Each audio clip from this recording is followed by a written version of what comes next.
After the last track day, I absolutely cooked the stock GT brakes that are on my new Edge, and I ended up picking up these Terminator Cobra brake calipers and caliper brackets on Facebook Marketplace, cheap. So I hit them with a wire wheel, some brake clean, some prep spray, and then threw some rattle can red brake caliper paint to really freshen them up. And honestly, this might be the cheapest big brake kit I've ever seen. While we're here, I'm also going to do some Hawk track pads as well as braided brake lines to make sure we can stop this thing on a dime.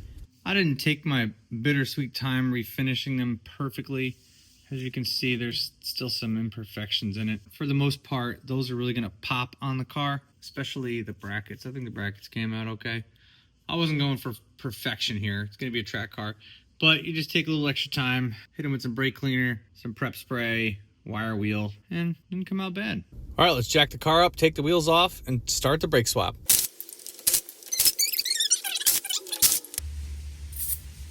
A little PB blaster goes a long way.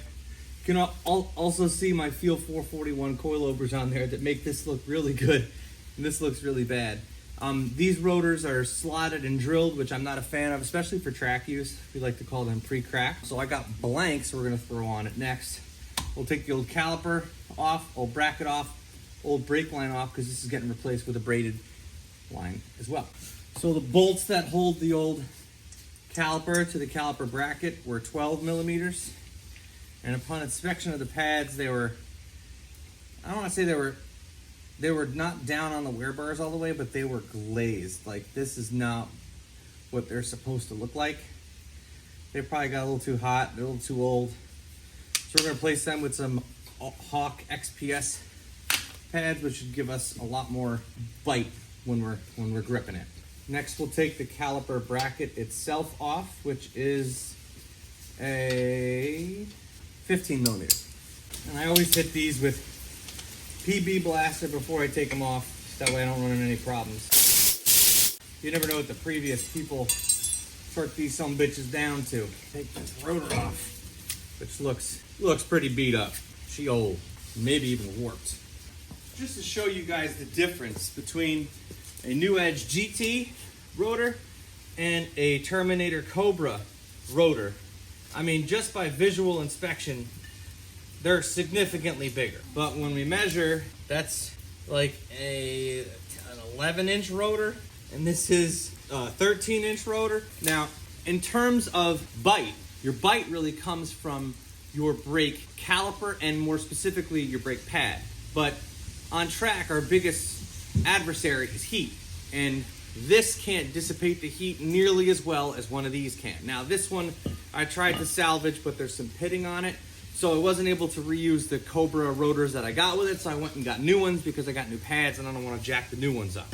So let's go ahead, unbox those, slap those puppies on.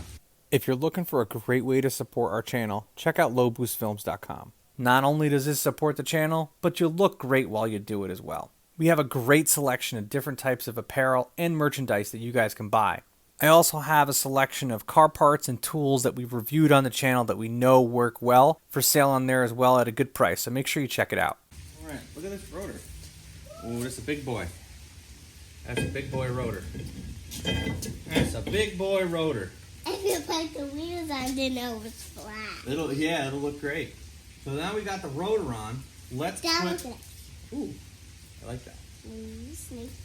Now that we got the rotor on, put the caliper bracket on, right, Vips? All right, so full disclosure here. I like to show when I screw up, and in this video, I definitely screwed up.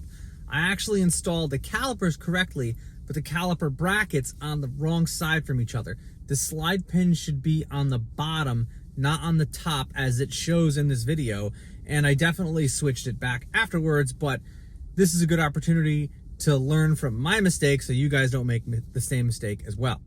Now, these install a little differently than the other ones. There's no bracket holder bolts. It goes on, and then there's a slide pin. So I have the proper bracket in my hand, and you can see the exact moment where I said, oh, I got the wrong one, and then go grab the wrong one, and then go put it on. No! No! No! No! And here I come back with the wrong caliper bracket. Again, you want the slide pin on the bottom, not on the top, which is why I installed them incorrectly here. The caliper itself you want with the bleeder screw facing up. I just had them mixed up with the brackets and the calipers. That looks better already. So these get torqued to 85 foot-pounds. What I like about my precise built torque wrench is that it's got a 1/2 inch drive and a 3/8. So regardless of what I'm working with or whatever sockets I have by me, this will work. Two. Now we'll put the caliper on next, and then the brake line. So the next thing I like to do, loosen or remove this brake line. I already hit it with PB Blaster, so let's hope I don't strip it. Here we go. Saves the day, PB Blaster. The reason I hit that first is like that clip's gonna come off, but it's easier because it's not wobbling around to take this off first. And you're wondering, why am I taking the brake lines off? I could just remove them from the actual old GT calipers. I'm replacing these with braided brake lines. Okay, I'll leak a little bit, but that's nothing in the world. And then we'll undo the clip. Big screwdriver and a hammer does the trick. Just don't lose them. If you lose these, you gotta go to the store and buy new ones. And maybe I was hoping the kit came with them, but they're still not in bad shape. So let's remove that out. These are 10mm bolts. And these were already on the brakes. I'm reusing them. I don't think the ones that were on the car can be used. So I'll slip one on the top of this bolt. These are called banjo bolts. Tighten it nice and good with a 10mm ratchet or wrench. And then we'll mount the caliper. Put the pads on the caliper. I'm gonna have to bend some of these back so they pop in easier. You don't want to bend them all the way. You don't want them floating around, but just get to bend them just a little bit so they fit in there. Those are on down there, and you pop this on all the way. Like that. And then we put the slide pin in through here, which I hope you didn't get rid of it when you bought your Cobra brakes, because you need that slide pin to get it through. Sometimes you got to just like wedge it with something. Obviously, we don't want to scratch up the brake caliper after I just painted it, but sometimes a little persuasion goes a long way.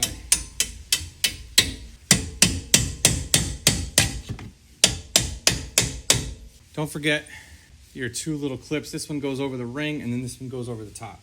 Line that up. There. And it's on. Now we'll connect the hose. I always think this is like the make or break part, where the job is a quick one or a 5-hour one, because if you strip the threads on this, you got to get a new brake line or make new fittings. All of which, not a simple job at all, to say the least. I can thread that on by hand. I know that I'm not cross-threaded, and then I'll go ahead and tighten that down. All right, we got to bleed the brakes next. I have my beautiful helper along with me. Did we hurt her finger? The dreidel top fat. All right, I'll get it. It's always good to have a buddy help you bleed your brakes.